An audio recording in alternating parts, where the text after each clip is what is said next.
Fed Chair Jay Powell in the hot seat for a second day of congressional mandated testimony, appearing before the House Financial Services Committee. And of course, he faced the usual barrage of politically motivated questions and comments that were at times exaggerated and just sometimes just factually plain wrong, like a comment from California Representative Bradley Sherman rebuffing Powell's comment that he said the job market is strong. Your testimony said we have a good job market. It's not good until there's a labor shortage that drives wages up to make up for the 20 years of stagnant wages that we've had over the last 2 decades. Maybe someone should have showed Representative Sherman this chart on your screen right now. Interestingly, the Dallas Fed released a report today suggesting that wages are in fact growing even faster than we think using different metrics. In the past, higher wages also meant higher rates. So is the Fed finally shifting gears, allowing Main Street to enjoy some real wage growth finally? By the way, another major issue for the Fed is its role in solving all of society's problems, as proponents of the so-called modern monetary theory suggest. Hey, they're saying, why not print money for free education and climate change? You print it for all the banks. Here to weigh in now, former Federal Reserve Advisor Danielle DiMartino Booth and Independent Women's Forum visiting fellow Kelsey Bollar. Danielle, let me start with you on this notion of wages. I do love yesterday when Powell talked about wages positively, that he seemed to enjoy the fact that wages were going up for low-skilled workers and hinted that the Fed's not going to stop this. That is a change from the past. Yeah, it is a change from the past, Charles, but by the same token, when he testified in front of Congress today and he was asked pointedly if he would agree to increasing the inflation target, he flat out said no. And I was pleased because of this. I don't mind wage inflation. Obviously, it's a great thing for working American families, but I do mind.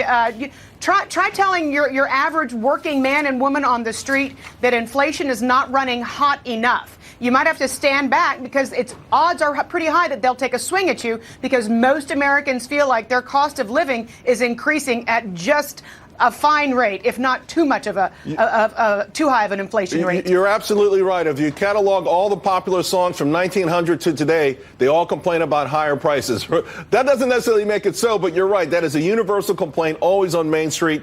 And again, Kelsey, the good thing, though, is if wages are going up, it mitigates that to a degree. Remember last February 2nd of last year, when that jobs report came in, it was a good jobs report. Wages were up 2.9%, not 2.9%. The Dow crashed 666 points because everyone thought the Fed was going to become more aggressive. Now they've been up more than 3% for several months. I mean, are you okay with this? I'm absolutely okay with this. Look, unemployment is down and wages are up. There are currently over 6 million jobs in the United States that are unfulfilled.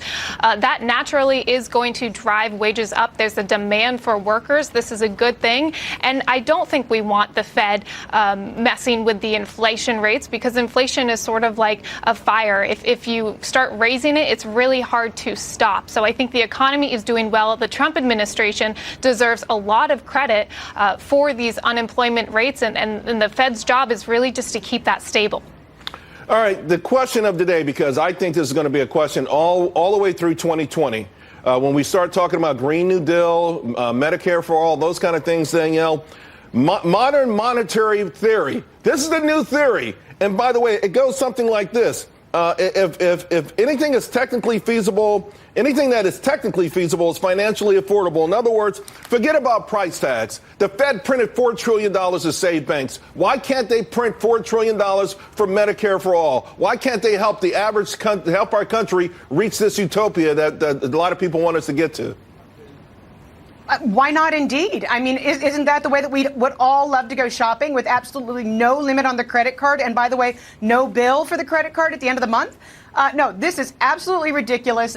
Jay Powell said as much in his testimony. I applaud the fact that he said that we are not a nation that is not going to pay our debts. We're not a nation that's going to run our debts up indefinitely to infinity. It simply doesn't work like this. You will have other countries like China, for example, when at the time that we come out of the next global recession, Right. for example, they'll be all the more strong for it because we have basically just taken our eye off of the cash register. It does not work like this. I hope MMT is slayed before you hope 2020. MMT is DOA. All right, we'll see. I don't think it will That's be, right. ladies. Kelsey, I'm sorry we run out of time, but congratulations on getting married.